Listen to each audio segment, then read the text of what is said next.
شروع اللہ کے نام سے جو سب پر مہربان ہے۔ رسول اللہ صلی اللہ علیہ وآلہ وسلم نے فرمایا، مردے کے ساتھ قبر تک 3 چیزیں جاتی ہیں، پھر 2 چیزیں لوٹ آتی ہیں اور ساتھ میں ایک باقی رہ جاتی ہے، اس کے رشتے دار، اس کا مال اور اس کے اعمال ساتھ میں جاتے ہیں، پھر رشتے دار اور مال لوٹ آتے ہیں اور صرف اس کا عمل اس کے ساتھ باقی رہ جاتا ہے۔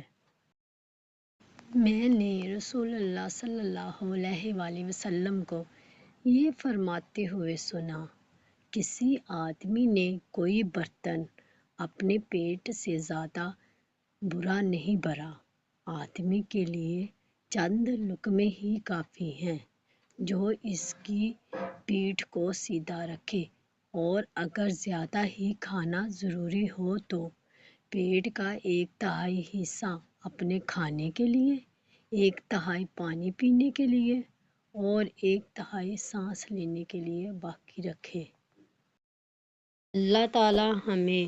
حدیث مبارکہ پر عمل کرنے اور اپنی زندگیوں کو سنوارنے کی توفیق عطا فرمائے، آمین۔